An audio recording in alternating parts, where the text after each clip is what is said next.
Originals. Découvrez en avant-première nos interviews sur les séries qui font l'actu.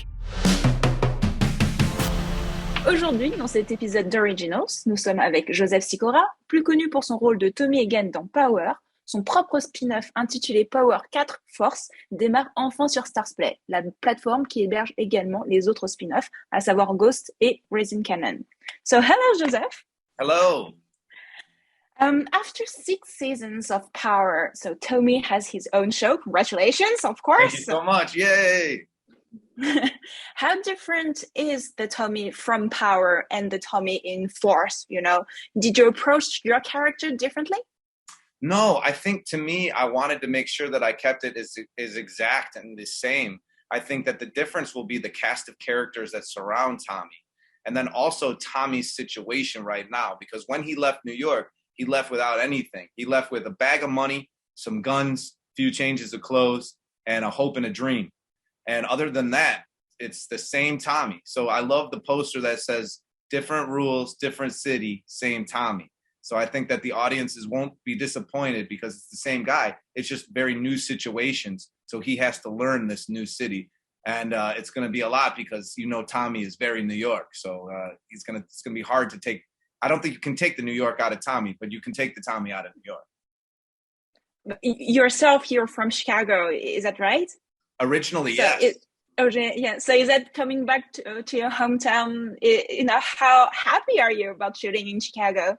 Oh, it was fun. It was fun. I got to see a little too much of my parents, but it was great. And I was really proud that we got to give so many Chicagoans jobs because there's so many talented cast and crew members out of Chicago. I went to Columbia College Chicago for university.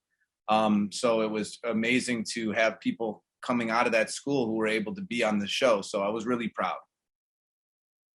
So how is Tommy redefining himself now that he doesn't have Ghost or the St. Patrick's, shadows over him? I think that is a double-edged sword because he doesn't have Ghost, the shadow, but he also doesn't have Ghost, the light. So he doesn't have the angel on his shoulder anymore and the help. So it's going to force Tommy to learn, to remember what he's learned from Ghost and from Kanan and use that. So he's going to have to be as tough as Kanan and as smart as Ghost. And I think the combination of Ghost and Kanan is always what I felt made Tommy. Tommy was kind of a combination of both of those schools. So we'll have to see how those lessons and that kind of understanding and actuality translates to the city of Chicago. You know, how Power is about your chosen family, but also gangs and drug trafficking, etc. It's a bit similar to Force, actually. So if I say that, if I disliked Power, should I watch Force? I think you should definitely watch Force because I think one of the greatest parts about the Power show is that there were consequences for the actions of these people, that they didn't just live in a bubble of murder and drug dealing without serious consequences for these actions. So say you said, I didn't necessarily like the Power show. I think that the Force show, Power Book 4, sheds light because sometimes you can't see the forest for the trees. So what Tommy does is he takes you back into a different perspective. So you're able to see the world through these inviting eyes of Tommy Egan. And then you'll probably fall so in love with the Power Book 4 that you'll have to go see Power 1, the original, after you fall in love with this the fourth spin-off show. Yeah, actually, it's kind of hard to keep up with all the spin-offs, to be honest. There's a lot. It's a lot. Yeah. It's a big task. I'm going to ask you questions about all of them. In Power, when you looked at cast pictures, you were the only Caucasian among a mainly African-American cast. Mm-hmm. And now it's a bit different because you're in between two groups. Mm-hmm. So what do you say Tommy's place would be, with this kind of dynamics? How different it is? I think it's pretty easy for me is that Tommy would always tend to go towards the African Americans because that's what he knows best. Tommy's most comfortable. That's the culture that he was raised in. That's where he's from. And so those would be his people. I think that the showrunner for the first half of the season and Courtney A. Kemp decided that they wanted more white people in the show, I guess. So that would be the dynamic to see how Tommy is pulled in one direction. Just because he might not get along with the white people, is that what's going to be most lucrative? Is that going to give him the most money, the most drugs? Is that his place to power? Or is it back where he'd be more comfortable with the Sampson brothers, with Jannard and Diamond, and probably this kind of block to block and the old, the heroin and the cocaine dealing that he's used to? Is that going to pull him in this direction? So I think that in terms of that, it's just going to pull him in one direction or the other direction. You have Tommy Flanagan on the show, of course, who was unforgettable in Sons of Anarchy. Were you familiar with his work before? Yes.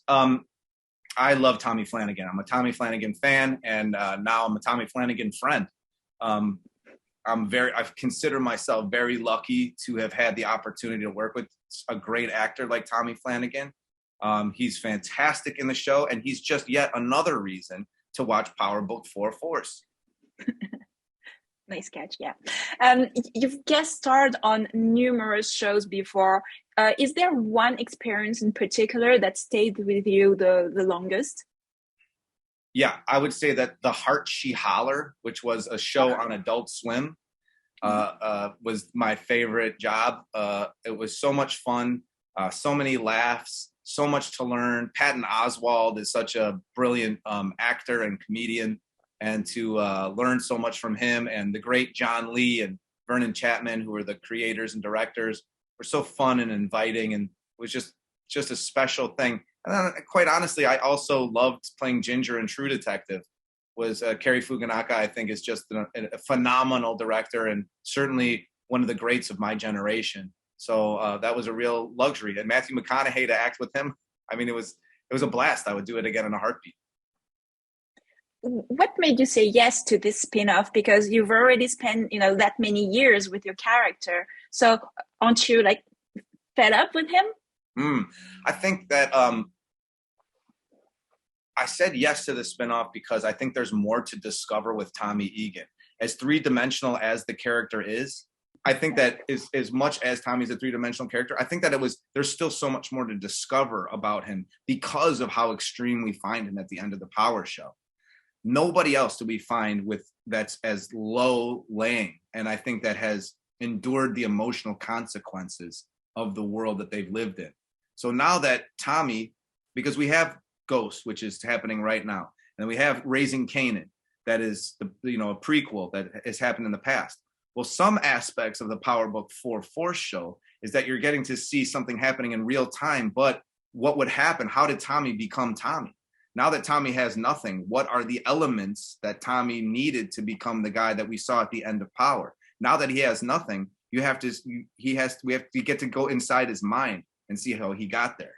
So I think that that's going to be pretty exciting for the audience, and it was very exciting for me. Plus this brand new cast of characters, people that we haven't seen Tommy interact with. So it was very interesting and exciting for me to act with such an incredibly talented group of people. So as a TV consumer yourself, do you watch a lot of TV shows? Yeah, I watch a fair amount of television shows. I try to not watch so many reality shows, but I love Naked and Afraid and Alone. Some of those shows, I'm I'll get down with those. Then there's a ton of great television Trapped, and is a Netflix show that I love. I was a huge fan of Ozark even before I was on the show. What else do I watch? I watch The Great is amazing. Douglas Hodge, Nicholas Hoult, Elle Fanning.